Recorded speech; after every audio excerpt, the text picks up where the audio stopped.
नमस्कार, welcome to stock infuse. दोस्तों, इस वीडियो में हम लोग टाटा स्टील के बारे में डिस्कस करेंगे। अब डिस्कस इसलिए करूंगा क्यों नमस्कार, वेलकम टू स्टॉक इन्फ्यूज। दोस्तों, इस वीडियो में हम लोग टाटा स्टील का डिटेल में डिस्कशन करेंगे। दोस्तों, बहुत सारे रिटेल इन्वेस्टर इस कंपनी में इन्वेस्टमेंट कर रहे हैं और दोस्तों जो भी इस कंपनी में इन्वेस्टमेंट कर रहे हैं उनको लॉन्ग टर्म में कुछ भी रिटर्न नहीं मिलेगा। दोस्तों, मेरा काम है आपको सही सही इंफॉर्मेशन देना।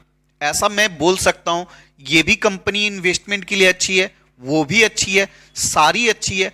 अगर सारी कंपनी अच्छी है इन्वेस्टमेंट के लिए तो सारे लोगों को स्टॉक मार्केट में अच्छा रिटर्न मिल जाएगा। लेकिन ऐसा होता है क्या? नहीं होता है।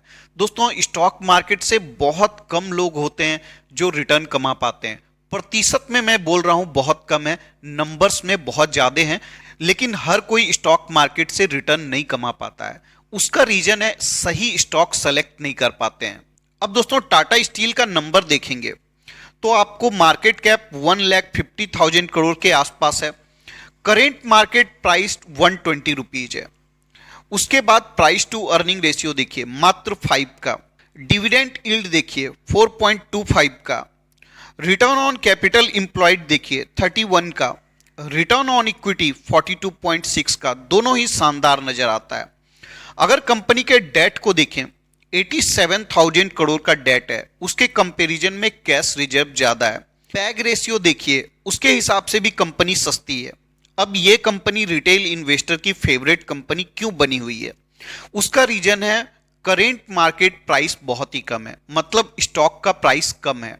दूसरा रीजन है low price to earning ratio. अब बहुत सारे लोग किताबों की बातें सुनते हैं कि जो कंपनी का प्राइस टू अर्निंग रेशियो कम होता है वो वैल्यू बाइंग होता है। ठीक है, आप कोशिश करके देख सकते हैं। मार्केट में किताब की बातें थोड़ी अलग होती है, प्रैक्टिकल इन्वेस्टमेंट थोड़ा सा अलग होता है।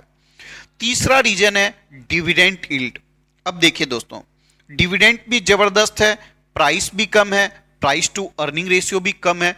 तो रिटेल इन्वेस्टर का सारा क्राइटेरिया कंपनी फुलफिल करती है जो रिटेल इन्वेस्टर चाहते हैं। लेकिन दोस्तों, अगर कंपनी के रिटर्न को देखेंगे तो आपको रिटर्न कुछ भी देखने को नहीं मिलेगा।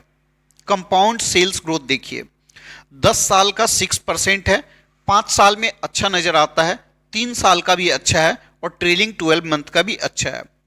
कंपाउंड प्रॉफिट ग्रोथ को देखिए, यह भी अच्छा नजर आएगा। लेकिन अगर CAGR रिटर्न को देखिएगा मात्र 12% का है 10 ईयर में, 5 ईयर का 10%, 3 ईयर का 34%। इसलिए नजर आ रहा है क्योंकि कोविड के बॉटम से ऊपर आया है, इसलिए रिटर्न अच्छा है। बहुत सारे लोग अभी गलती क्या कर रहे हैं, वो 3 ईयर का रिटर्न देखकर किसी कंपनी में इन्वेस्टमेंट कर रहे हैं। अगर आपको किसी कंपनी में लॉन्ग टर्म के लिए इन्वेस्टमेंट करना है तो कम से कम 5 साल का आपको रिटर्न देखना चाहिए। कम से कम 5 साल का सेल्स एंड प्रॉफिट का ग्रोथ देखना चाहिए। अगर 6 मंथ का रिटर्न देखें तो 32% का है। 1 ईयर के रिटर्न को देखें -2% का है और 5 ईयर का रिटर्न देखिए मात्र 66% का है। मतलब आपको FD जैसा रिटर्न मिल रहा है कंपनी में। 5 ईयर का रिटर्न मात्र 66% है।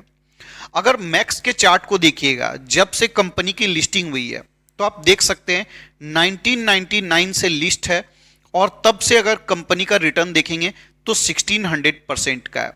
चार्ट का वोलेटिलिटी देखिए किस प्रकार चार्ट चल रहा है।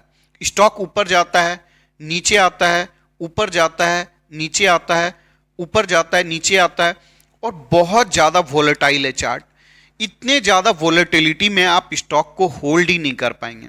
मान लीजिए किसी ने यहां पर स्टॉक को बाय कर लिया होगा तो समझिए दोस्तों कितना साल उनको इंतजार करना पड़ा होगा अपने बाइंग प्राइस पर आने के लिए। क्या कोई इतना साल इंतजार कर सकता है? बिल्कुल भी नहीं कर सकता है। तो वो क्या करेंगे, स्टॉक को लॉस में सेल करेंगे। अब दोस्तों देखिए, अब मान लीजिए किसी ने यहां पर स्टॉक को बाय कर लिया नीचे के लेवल पर, पूरा ऊपर नहीं, यहां पर, फिर भी उनको रिटर्न कुछ भी नहीं मिलेगा। इतने साल तक देख लीजिए कुछ भी रिटर्न नहीं है। तो दोस्तों, आपको समझना पड़ेगा कि मार्केट में 2 प्रकार की कंपनी है। एक कंपनी है जो इन्वेस्टमेंट के लिए है, दूसरी कंपनी है जो ट्रेडिंग के लिए है। अब ट्रेडिंग वाली कंपनी का चार्ट आपको ऐसे ही देखने को मिलेगा। जिसमें ऐसे ऐसे ऐसे ऐसे ऐसे होगा, और जो इन्वेस्टमेंट वाली कंपनी होती है उसका चार्ट आपको ऐसे ऐसे मिलेगा। लगातार स्टॉक ऊपर जाता जाएगा, स्टॉक में आपको डिस्काउंट मिलेगा, गिरावट भी होगी, लेकिन चार्ट लगातार ऊपर की तरफ जाता जाता है। अब देखिए दोस्तों, मेटल सेक्टर की दो कंपनी है, टाटा स्टील भी मेटल सेक्टर की कंपनी है, एपीएल अपोलो भी मेटल सेक्टर की कंपनी है, लेकिन दोनों में अंतर क्या है? टाटा स्टील रॉ मटेरियल को बनाती है, रॉ मटेरियल के साथ साथ कुछ वैल्यू एडेड प्रोडक्ट्स को भी बनाती है, लेकिन एपीएल अपोलो रॉ मटेरियल नहीं बनाती है, ये डायरेक्ट स्टील से वैल्यू एडेड प्रोडक्ट्स का मैन्युफैक्चरिंग करती है।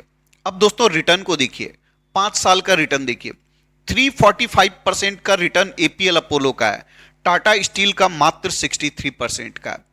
मैक्स का रिटर्न देखिए, दोनों में किसी भी कंपनी के साथ कुछ भी भेदभाव नहीं हुआ है, दोनों ही कंपनी का टाइम पीरियड बिल्कुल सेम है। रिटर्न का अंतर देखिए, ब्लू वाला चार्ट आपको टाटा स्टील का है और लाल वाला चार्ट एपीएल अपोलो का है। रिटर्न में कोई कंपैरिजन ही नहीं है दोस्तों। जब से एपीएल अपोलो की लिस्टिंग हुई है, कंपनी ने 8300% का रिटर्न बना कर दिया है। सेम टाइम पीरियड में टाटा स्टील ने मात्र 200% का रिटर्न बना कर दिया है। अब अगर आपको फिर भी लगता है कि टाटा स्टील में इन्वेस्टमेंट करना चाहिए, तो फिर आपकी इच्छा है, पैसा आपका है, मर्जी बिल्कुल आपकी होगी। मेरा काम है आपको सही सही डेटा आपके सामने रखना, जिससे आप अवेयर हो पाए।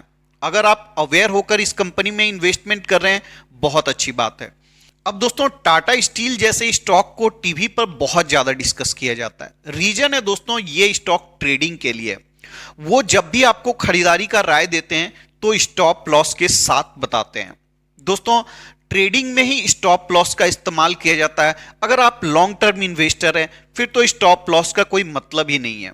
अब दोस्तों, टीवी पर क्यों डिस्कस किया जाता है? क्योंकि उनको डेली न्यूज बनाना होता है। अगर वो एक स्टॉक को ऐसे बता देंगे कि अच्छी स्टॉक है, आप इन्वेस्टमेंट कर दीजिए और रेगुलर बेसिस में कभी कभी स्टॉक को ट्रैक करिए, फिर रोज टीवी कौन देखेगा? इसलिए उनका फेवरेट स्टॉक होता है ट्रेडिंग वाली स्टॉक, जिनका चार्ट में काफी ज्यादा फ्लक्चुएशंस होता है, ऐसे ऐसे ऐसे ऐसे, तब उनको मजा आता है। अब दोस्तों, बहुत सारे लोग टीवी पर सुनकर यह समझ लेते हैं कि ये इन्वेस्टमेंट के लिए बता रहे हैं, और बहुत सारे लोग लॉन्ग टर्म इन्वेस्टमेंट के लिए इस कंपनी में इन्वेस्टेड हो जाते हैं।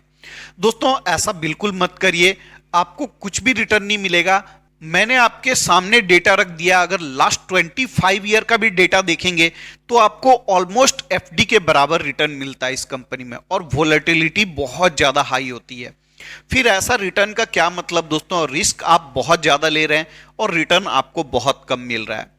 इंसान रिस्क वहां पर लेता है जहां रिटर्न का पॉसिबिलिटी ज्यादा होता है। तो ये एक मेरी छोटी सी कोशिश थी आपको अवेयर करने के लिए कि ट्रेडिंग वाले स्टॉक में इन्वेस्टमेंट मत कर दीजिएगा, आपका रिटर्न कुछ भी नहीं बनेगा। तो इस वीडियो के डिस्कशन के लिए इतना ही रखते हैं। आपका ही चैनल है, चैनल को सब्सक्राइब कर लीजिएगा। वीडियो पसंद आता है तो वीडियो को एक लाइक कर दीजिएगा। मिलते हैं किसी और वीडियो में, तब तक के लिए धन्यवाद।